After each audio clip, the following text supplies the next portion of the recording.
Good morning, good afternoon, good evening, yWhales, wherever in the world you are today. So, as we sit here, the crypto market is in clear chaos. There's a number of things going on. Seems like Celsius may have gotten a buyout or a kind of a bailout, whatever that means in the crypto world. Bitcoin is hovering right around 22-ish K, which is shocking from a number of aspects. But let's to really bring it in and make sure you guys understand how excited I am for this. We're here with Ida from JOURNEE, and we're going to go into that quite a bit here in a second. But Metaverse is still that super hot buzzword. Years ago it was the ICOs. Last year it was kind of a little bit of DAOs, DeFi. And Metaverse was talked a lot about. But really wasn't very exciting. Everyone was just kind of pushing people into Decentraland and into Sandbox. And while there's nothing wrong with that, I'm really excited to kind of hear more about what Ida and her team are working on. So before we jump into all that, Ida, can we jump back and let's talk about kind of like where you came from? What was your first kind of cryptocurrency or Web3 experience that got you interested in the space? That is a very good question, and I think that is it's going to reveal a lot about JOURNEE as well, because I actually don't come from that Web3 background at all. Started off with more visual effects and art, creative technologies, and that's really what is the foundation. So it's much more from the experience side of things. I worked with VR very, very early, and lived most of my life in Seoul, so I worked with kind of content on screens, did the content in SLS Hotels Las Vegas. If anyone has been there, they know the type of work that we did way back. Korea was always before everybody else anyway, right? Yep. So VR, 3D, musicals even. I've been all over the show, And then during COVID, I got connected with JOURNEE. And we don't come from the blockchain background at all, actually. So from experience and experience design. Yeah. So essentially you guys understand that the technical challenges of visually, engaging someone from that aspect. The tokenization or the blockchain part, really is secondary. And I think that that's almost the correct approach, because that way you guys have your 10,000 hours and what people want to experience. They want to have kind of a out of body, I don't know if that's the correct word, experience where they can feel, alive in a different version of the universe. But so often again, the technology starts with, crypto, blockchain, and Web3 stuff. And then you end up with Decentraland, and it makes Minecraft look like a very visually attractive game. Yeah, exactly. And I can see that more and more in all the conversations that I'm having.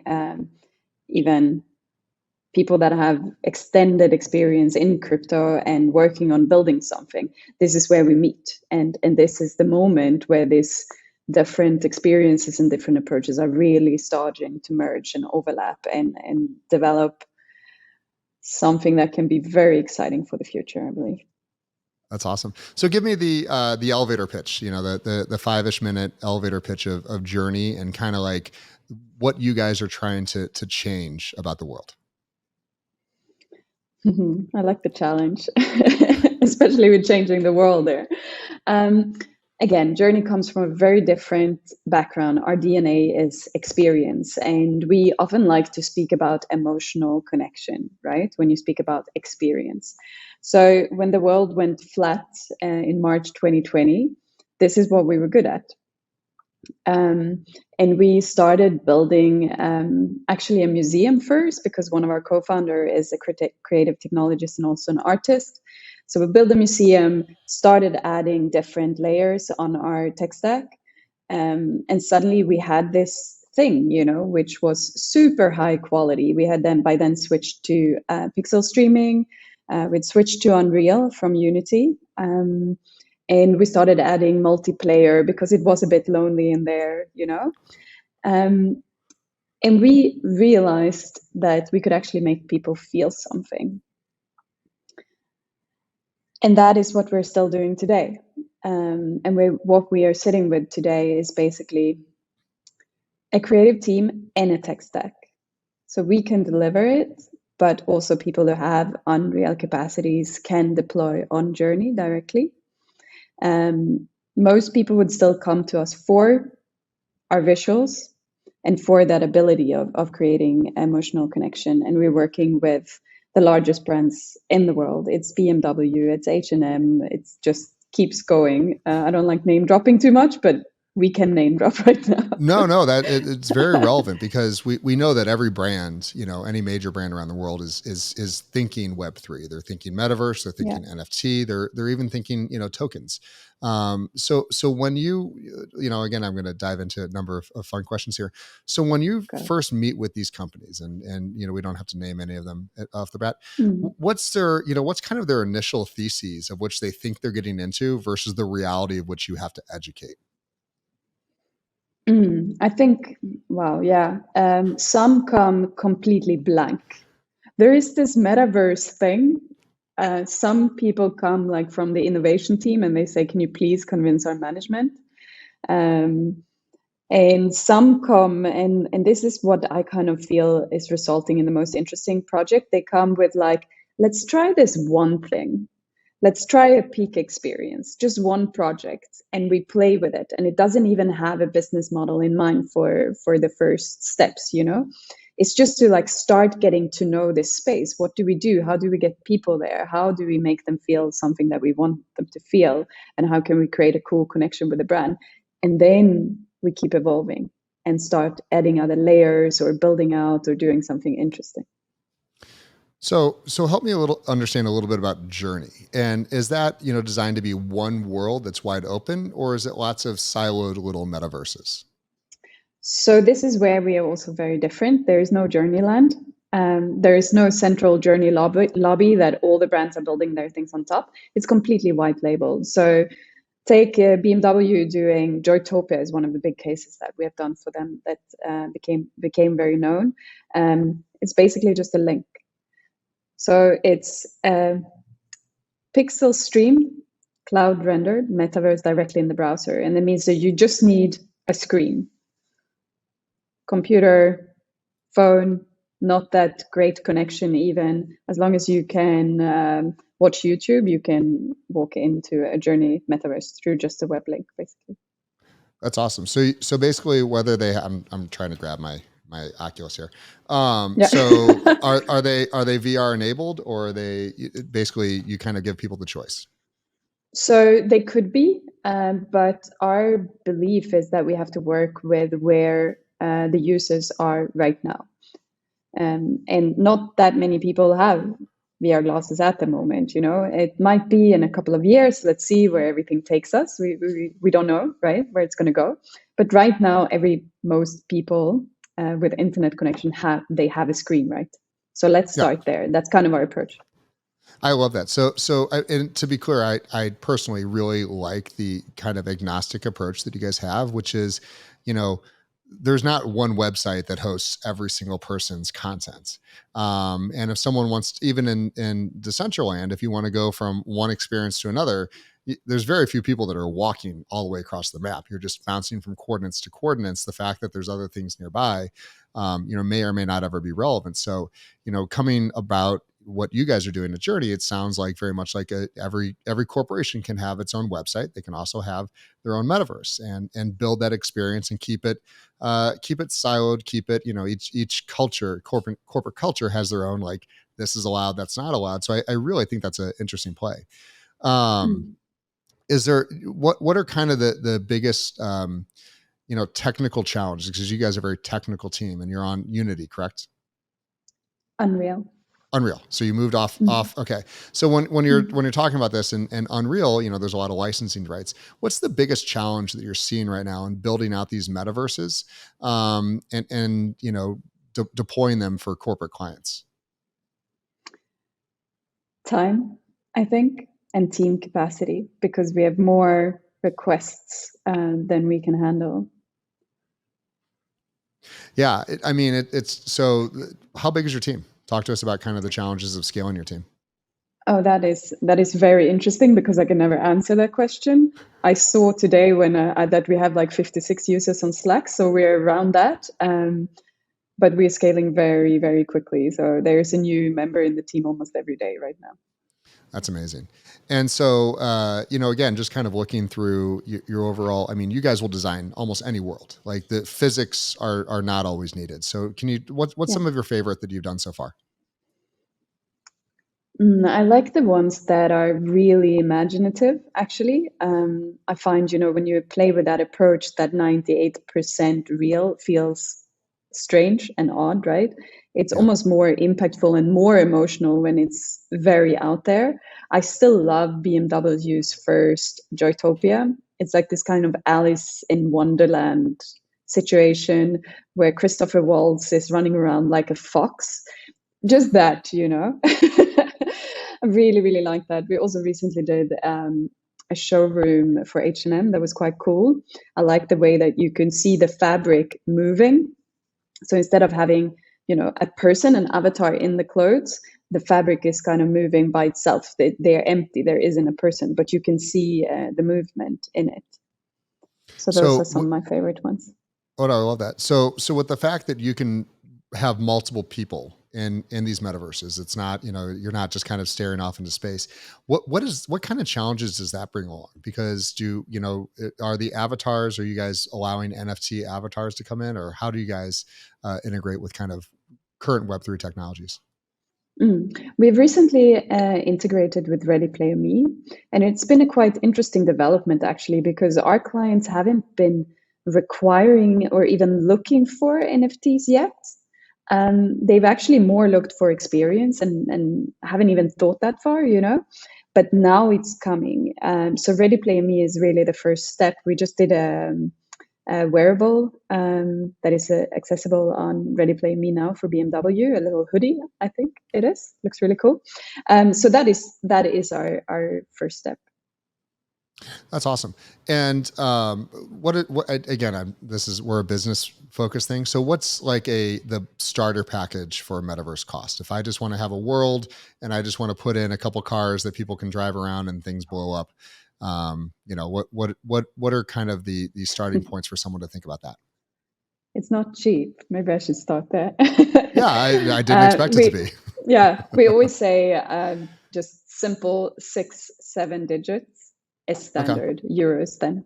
But starting from 200, something like that, if you work on something that we have already built and then adjusting it so it looks like yours, then you can start in a lower range and maybe having a very small space, maybe just one area or something like that. But when you build something like Joytopia, which was all over the place, then it can be as expensive as you want it to be. BMW has that budget, so I'm glad to see Exactly. that they're playing around with it. Um, again, when we're talking about kind of you guys are using not off the shelf, but you're using standards. We're starting to see a little Mm, bit of I'm talking about Unity or Unreal, and to be clear, they're not interoperable, but clearly they have sets of standards of which you can move a lot of those files back and forth. FBX files yeah. for your avatars or clothing can be utilized on either platform. What's kind of your goal? I mean, so you guys clearly have a roadmap. You kind of pivoted in 2020 and you Mm, found amazing success. I mean, that's one of the things that happens when there's down markets is validations that you had in the old world suddenly have to be rebuilt. And so now you've made this pivot into the custom, I'd say, white label custom metaverse play. And it's clearly you guys are doing very well and you're scaling. Where does this go? Where do you guys see the mm. next few years your biggest challenges? That is a very good question. And I think there's a few different points I want to make.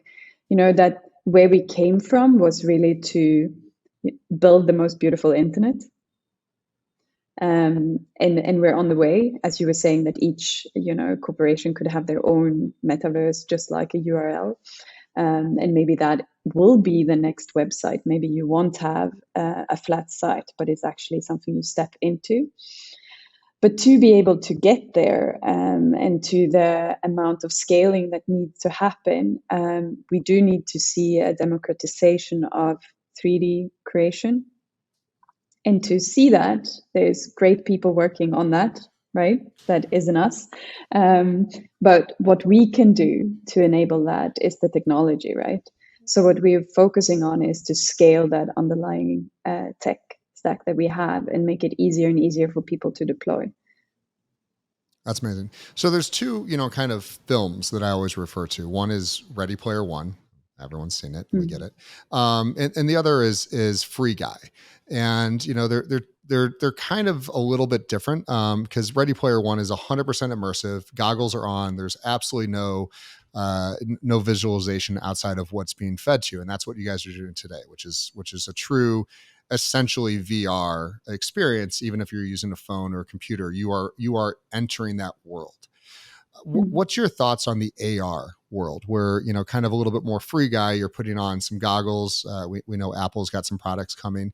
Do you feel like that's something that is going to be integrated in, where it's kind of the same version of the metaverse, or do you think that those are two very separate verticals? So I see it more as Metaverse is going to be something that we transition in and out of like almost seamlessly. You step into your car and there is a screen and you interact. Maybe you have a meeting inside a metaverse there. And then, because the car is driving itself by that time anyway, right? And then you go somewhere to a physical meeting, and maybe you drop by a shop and you're actually trying on something with your AR glasses there, right? So I feel like there's this layer that is going to be in and out of everything we do, and not necessarily, it's not a choice. It's not like we're going to do only AR or only immersive. I think it's all going to just develop into something we don't really know yet what it's going to be. And that's the point that I wasn't pushing you towards, but I really wanted to hear, is that we're still very early. Yeah. And that while you can do these, you can build a metaverse today, and starting price point of approximately $250,000, in my world, for the business world, is actually relatively inexpensive. A couple of years Mm. ago, that would have easily been a million plus just to even think about it. In fact, we heard people spending 10-20 million dollars on Second Life a few years ago, of which there's no value, and that's already gone. But the idea that what you guys are working on, which is these little metaverses, it always starts expensive because there's a heavy lift and there's a lot of new technology and one-off designs. But as technology matures and as the tools evolve, you know, it used to cost $200,000 to build a website. And now the thought that Journey can build these relatively quick, and to be clear, you're not having to spin up an entire team. You guys are putting these things out from a dedicated core team. The idea that we can see metaverses being one-offs that anyone could create, for Mm. not 200,000, but maybe 100,000, maybe 50,000, maybe 10,000. That over time it's going to become this. You can have your own world, you can have your own Mm. experience.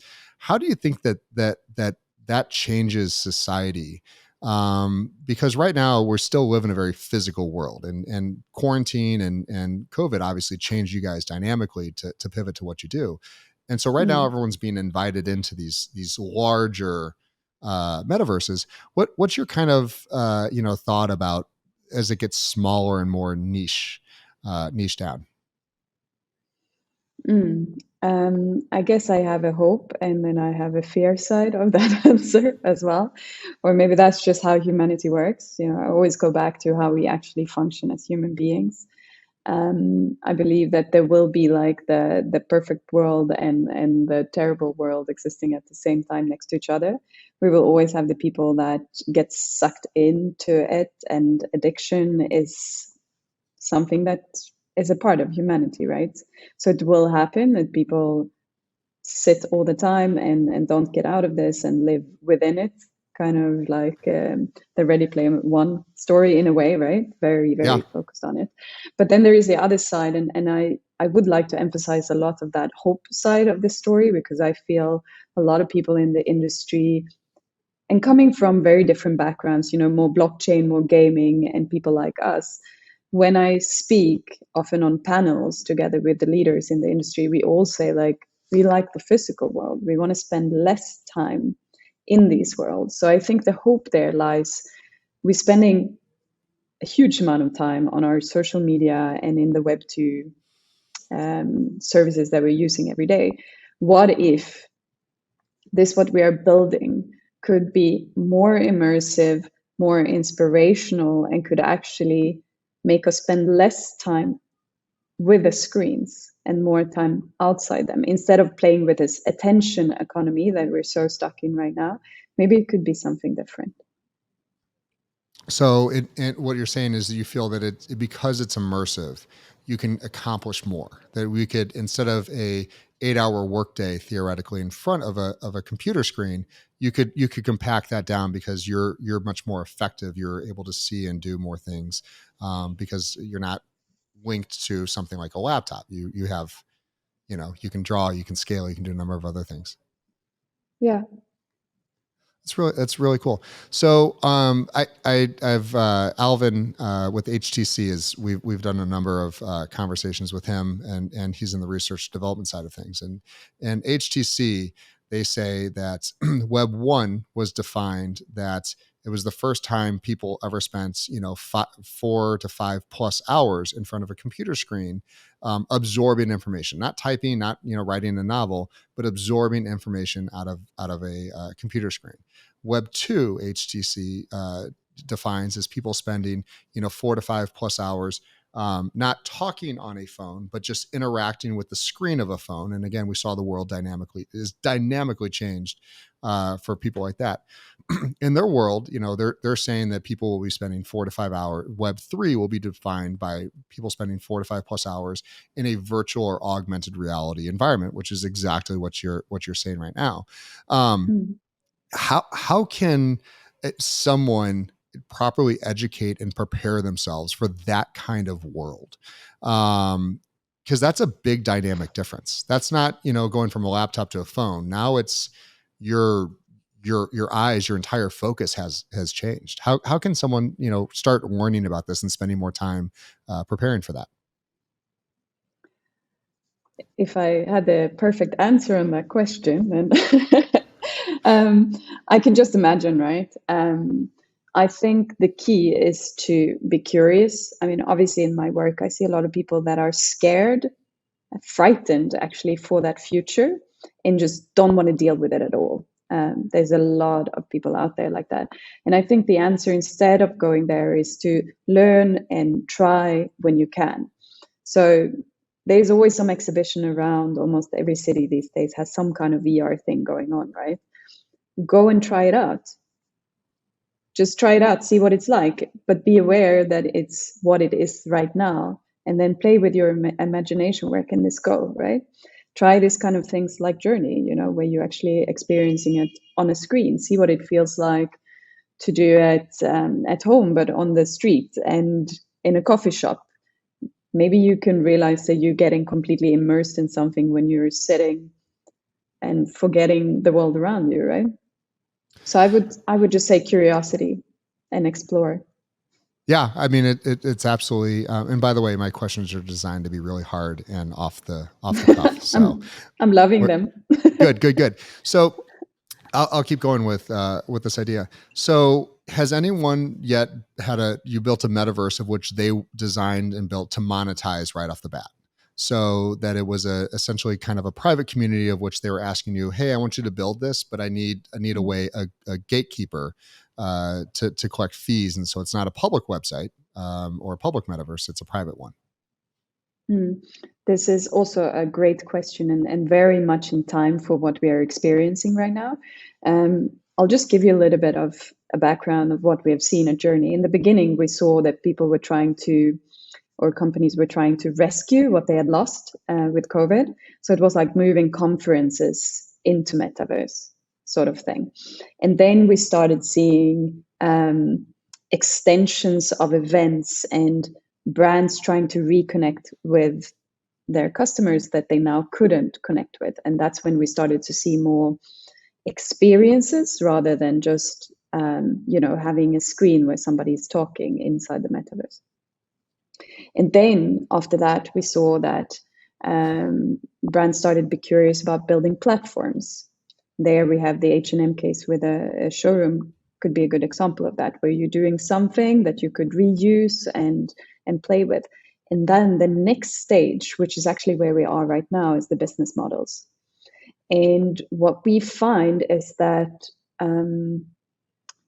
don't know how many cases I have on my desk right now. It's a lot where people are trying to crack this. And it's, token gating of different areas. It's maybe building your own metaverse where the brands that you work with will build on top of that. It's land ownership. It's all of that. And it's happening right now. I believe in a few months, we're going to see a lot of these cases starting to come out, and it's a great challenge to work on right now. I'm loving it. So and no investment advice will ever be given on the show. So let's preface that.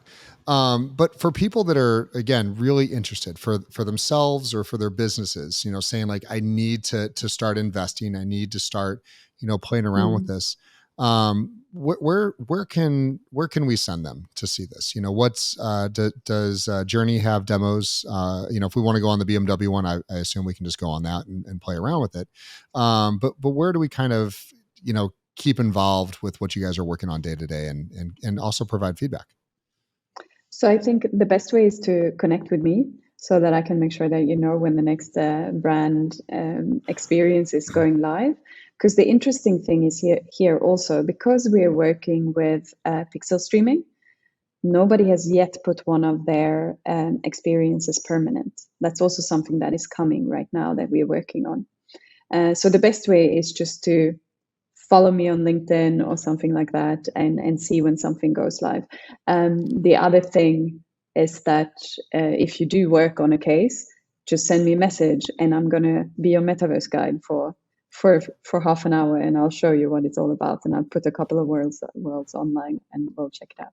Well, 100%. I'm going to take you up on that one. So talk about the pixel streaming a little bit more, because that's a technology of which I think, when we're talking about blockchain, we think like, hey, it's up there, it lives forever. You guys are using very, very traditional methods of rendering, which means that you're paying for every second of server time to have this thing live. And as soon as the client stops paying, it just goes poof and it's gone, correct? Yeah, exactly. And this is one of the I'm very curious to see where this is going to take us, who is going to crack this. I see it as a challenge, as a problem that we somehow need to solve. Is it going to be decentralized maybe? Like, how is live rendering going to happen in a few years from now? Because as it is today, when you need a really good experience, you pretty much need one server per person, right? Yep. And it works for the amount of cases that we have today. But if more and more people start doing this, and we're starting to speak like really, really big scope, there needs to be another technology coming in and replacing what we're using today, for sure. So just to, again, reiterate for everyone listening, when a member right now comes into a JOURNEE metaverse, you're actually spinning up a GPU on a server to render specifically for them. Exactly. So if you have 1,000 people that are in a metaverse at any specific time, there's 1,000 GPUs or maybe cores that are having to spin up and run at that point. So this is why you can run it on any device, and you just need a screen. But if you look at it as a future where the technology is going as well, we are kind of projecting that we'll have lighter and lighter devices, right? And we're storing more and more in the cloud anyway. So that is strategically a smart way to go. But I feel like there's going to be some innovation happening in how we are going to deal with that GPU. I feel like all these ETH and Bitcoin miners that are using GPUs to mine proof of work, I feel like there's an opportunity here while those rigs are still up and running to convert that over, and you get the monetization has to be there and the incentives. Yeah. But again, to have that kind of experience where you're truly you're not just entering a space and it's a static, world of everything else. Like there's something that has to occur, or multiple things that have to occur for each individual to be alive in that world. How big have you scaled one so far? Like how big can you go? So this is probably one of my favorite questions, because we don't have limitation. Okay. Like we really don't have limitation. But the limitation is the user experience. So here comes again the DNA of JOURNEE. you can't have a million avatars running around and watching like the Coldplay concert that we did. We can't have a million avatars in there at the same time because avatars is running then like in front of you and you're just not going to feel well. So you check what we do is that we check the environment that we have built and we test it. And we test the user experience until we figure out exactly where's the cap. Like, okay, here can maybe in this one 200 maximum, otherwise the user experience is bad. Otherwise we do 1,000, we check it. But if you also think about how we behave on the internet, we don't behave like in the physical world. When there is a concert on the internet, we are not going to show up in time. Like we know how easy it's so much more easy to be late to a Zoom call than to a physical meeting in a way, right? And if there is a lecture happening, we often just like put the video off and we're not there in time, right? So in that way, it's better to kind of spread it out over a whole day. We often work with like activating the content up on a user entering or walking up to a trigger. And in that way, the users are going to keep coming in and out during whatever time this space is live, if 24 hours, 48 hours. But everybody's going to have the experience of that they have been there live, if that makes sense. So I just returned. I was last week at Disney with my kids, and you can't walk around a theme park and not be like metaverse, crypto. Like it's one of the most like prime kind of areas or asset classes that Web3 just is so perfect for. Because you have just so much money that's being moved around in so many inefficient ways. You have these experiences that people wait hours, can spend 2 to 3 hours for a 2 to 3 minute experience. When you think about kind of that concept that people are willing to wait 3 hours for a 3 minute experience, standing in lines, it's hot, it's tired, there's kids screaming, crying, there's all those other things. How can we take that and bring it into something that resembles the metaverse? Because right now there's Oculus has tons of like, you can go on a roller coaster, you can do this, you can do all sorts of things, and nobody cares. Like just nobody cares because it's not that it's not immersive, but there's clearly something missing. It's that human element of like a lot of people screaming together on that roller coaster.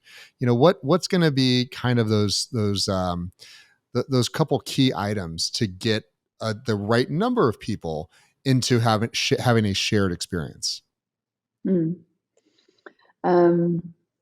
First of all, I think there are certain experiences that we'll never replace. We're still human beings and we need physical experience.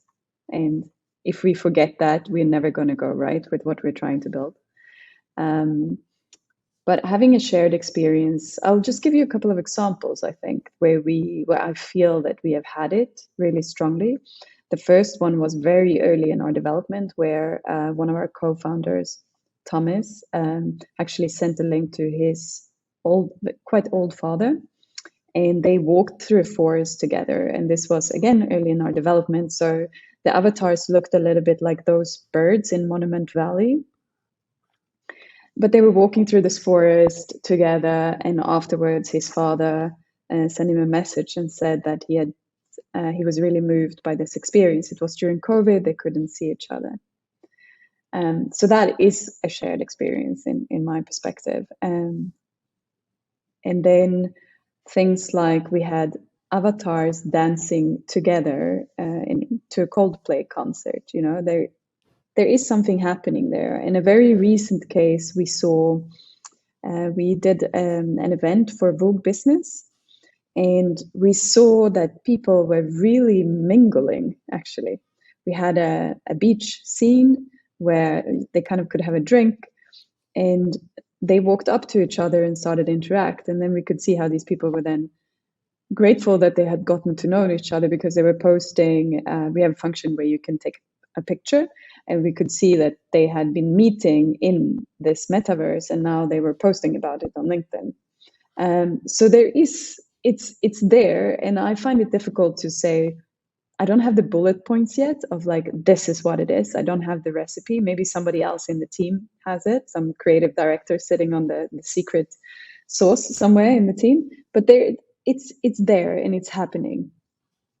So I mean, that's really interesting. Is that again in a world where there's no physics, there's no logic, there's you can whatever the rules of the game are set up, you're still seeing people doing the exact same thing. Where it's like if you put a drink stand, even though they can't drink, they're going to wander over to it because that's a social norm of which Yeah, they just feel that that's appropriate.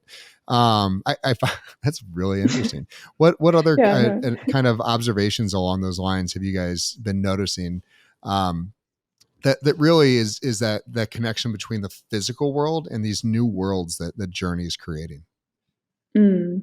Um, I think in the beginning, definitely, where people really want, when they were doing conferences, they really want a 2D screen.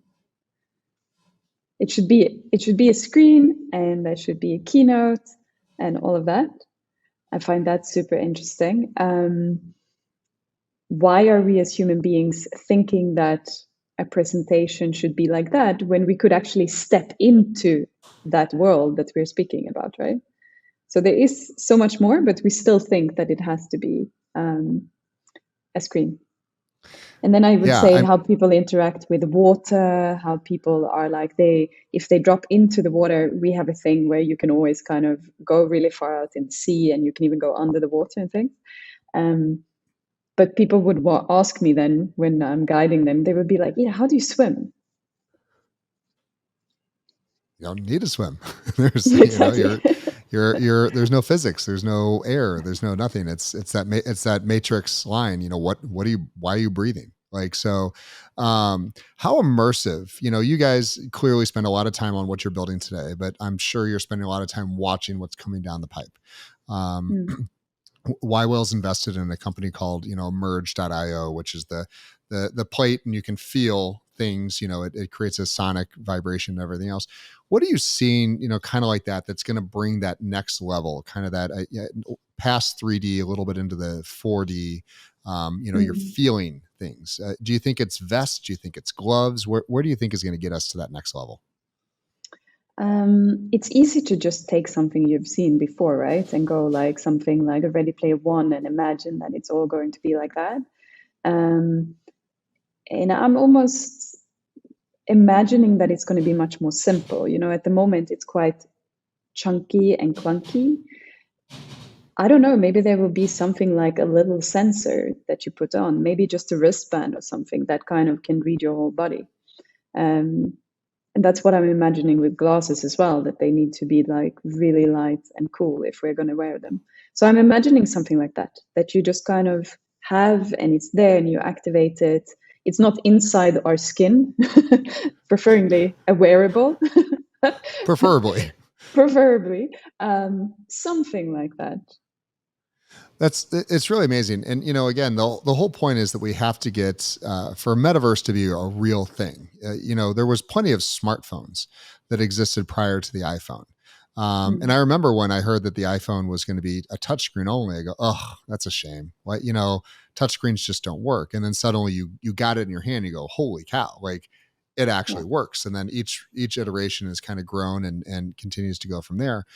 We're clearly missing a very big piece of technology on this because I look at these, whether it's Oculus or the Vive or any of these other ones, they're really heavy, and no matter how much time you spend in them, you're clearly wearing a pair of goggles and you're clearly sitting or standing in a different room.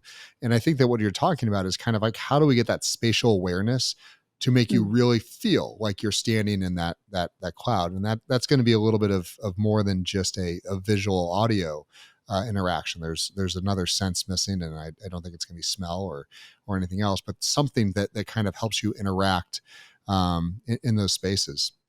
mm. Do you guys spend a lot of time at the kind of the conferences and 3D VR conferences? Is that where you guys showcase most of your products?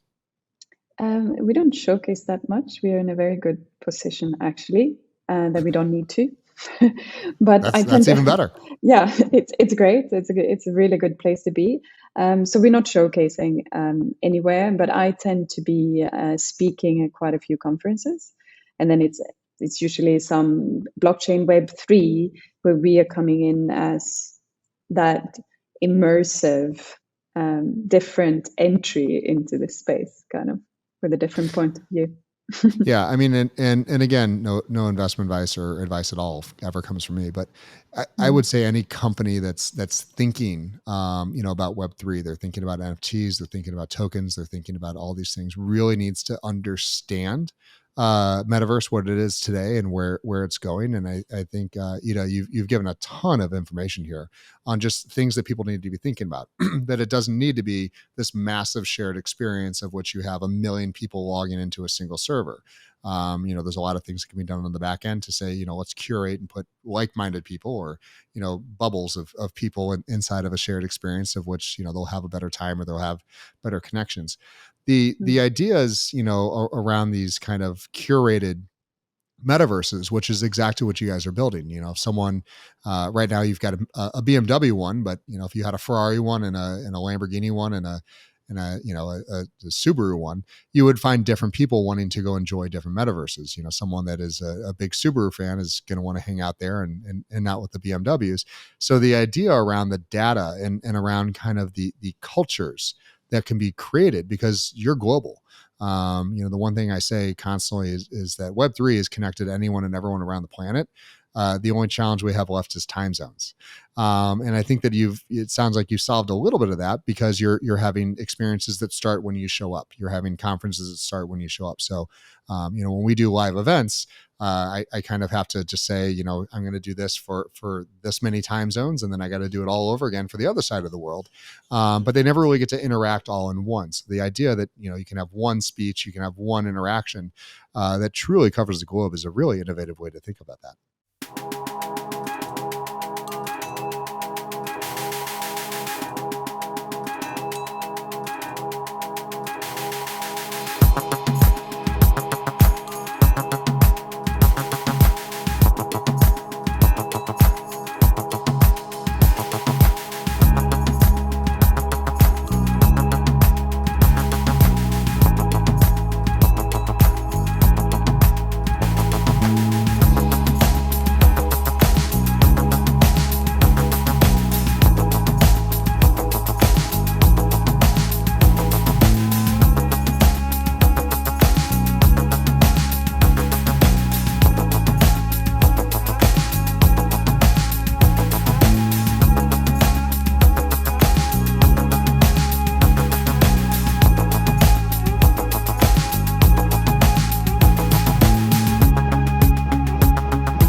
So Ida, if I wanted to make a yWhales metaverse, which we're actively working on, but working with JOURNEE, walk me through kind of the client engagement process, and as well as a little bit of the timeline. We can ignore the budget for now, but if I come to you and say I'd like to build a custom metaverse for my business, what's that look like, and about how long does it take? We would definitely start with some kind of discovery phase where we are together figuring out how this is going to work for you.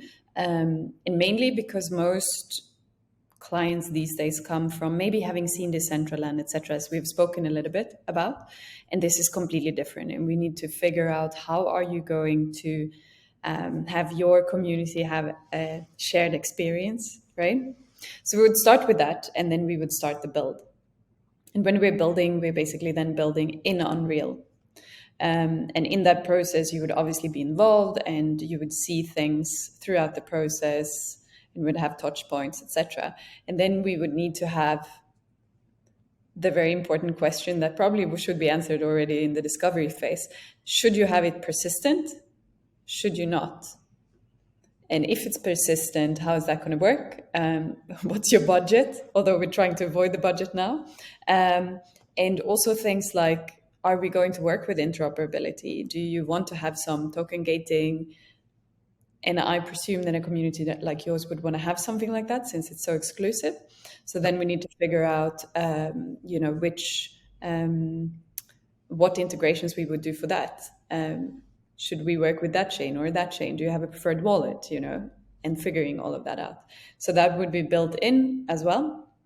And then lots of testing, lots of testing, where it includes, falling into holes and and all of that. And probably we wouldn't show you that, but it's like anyone who worked in VR ever knows that there's a huge testing where you're just checking what is working and what is not, right? Yeah, and then we would put it live. And if you had more users, then you would want to have more potential users than you would want to have in the space at the same time. Then we would provide some kind of queuing system. Works like wonders. People love standing in a queue, we have discovered, actually. Really? And off we go. Yeah, they do. We discovered it with our Coldplay concert, that's what was driving a lot on social media, that people were hyped of being in a queue. Well, virtual lines for virtual concerts. That's what I was wondering is the mix and match between the two, how they went. No, that's really fascinating. And again, I'm super excited to kind of see how this goes. But the idea around that you're starting with the visual, you're starting with the metaverse, and then you're tacking on the chain and the wallets and every other kind of Web3 feature after the fact. That's really what's been missing is everyone started with the Web3 technology. And when you start with that, and, there's nothing wrong with either approach, but to me, it's Unreal, Unity, kind of these engines that exist today. I mean, those are the AAA gaming experiences. I mean, there's very few, AAA gaming shops that are like, what we're going to do? We're going to start from scratch. Like they're building the physics in, and so I think that's a very familiar experience for most gamers is to walk into one of these engines. They know how things move. They know how they can kind of like get a little bit of sense of the spatial awareness as well as the movement flow, and then tacking on these wallets, tacking on these other experiences is really an interesting way to do it. So I'm glad you guys are finding success. Jumping over and to kind of take this thing into a close. What's this is alpha drop. What do you got that's cool? What are you thinking? What are you seeing that's really kind of captured your attention recently in the Web3 space? Because of my background that I haven't told everyone fully about, but I am really enjoying watching things that are solving actual problems, not just brand connection, but I'm really enjoying the things that I'm seeing in the Web3 space, blockchain, etc., that is solving things like solar panels, how to provide schools like in South Africa, where I'm based, with solar panels where they tokenize the cells, and then you basically get a return because the school is paying a small fee for the electricity that they're using for the solar panel, and you're creating economies like that. I have a very good friend of mine who's working together with Polygon, actually, developing educational programs in Southern Africa, but also all over the world, where they're looking at how can you create ways of earning, so that maybe you get an insurance, maybe you get something that you need for your life through this kind of technologies. And those things are really exciting me. That's really cool. The entire, play to earn, play to live economy, I think for a lot of people in first world countries, they maybe look down on a little bit of that. And I've heard some very negative things. But talking to those in third world countries or even second world countries it's such a game changer for them. I mean, this is huge. And so while, someone in a developed nation can go, oh my God, $10, $10 for an hour worth of work, that's not worth it. you just changed somebody's life, that they're not in a sweatshop, they're not out in a field or in a mine or a place of hazard, that they're in a safe environment, and really just helping to create the economy and scale of a game. And while we may think of it as a game, that's their life. And so the entire idea around the metaverse and the entire idea around Web3 is to make these connections, and to have real world jobs that derive real world value both in and outside of this. And I think that's a big deal. The idea that you can play a game and buy bread with that game. I mean, that's a connection that's never happened in video games before, unless you're ultra talented and you're playing in, a bunch of tournaments, and even then, it's the 1% of the 1%, which is amazing. So I love that concept. And I think you can take it, one step further. We should never forget that we only have 63% of the global population with the internet right now. But if you look at things that even friends of mine are doing, building in Zimbabwe co-working spaces where you have internet connection, and if you just have one space like that, obviously with generators, etc., because of electricity supply is not reliant. If you have one space like that, and then you use a technology like Journees to provide education, then we can really start speaking about a true global campus soon. Yeah, I mean, and right now, I don't think there's any nation right now that's not struggling with education. And we're using a multi-century old idea of teacher, classroom, physically going through this, and you're kind of missing that people, a lot of the teachers, and I'm not knocking teachers or anyone else, but a lot of them are just reading out of books. The idea around a classroom that can go on a field trip every single day and speak to experts in their field, in an environment that's conducive to that is I got a whale behind me over here, that you could have marine biologists like standing inside of a virtual aquarium and really speaking about the ways that these animals are and whatnot is a dynamic game changer. So I love that you brought education back to where we're so focused on the gaming and everything else around this. So, but again, Ida, I can't thank you enough for swinging by and saying hi to everyone. This has been really a fabulous opportunity. And so, again, the best places for anyone that wants to reach you or learn more about Journey is obviously your website. And where else can they find you? Just LinkedIn, my name, Ida Kymmer. I'm sure you can see the spelling somewhere here. And then just reach out. And if you want to be guided through Metaverse, just send me a message and we'll set it. Awesome. I absolutely will do so. Ida, thank you so much. yWhales, this is Journey. Please check them out, look it up, and I'm about to go play around in BMW's little metaverse here and see how it goes. So thank you guys. Be good. Thank you.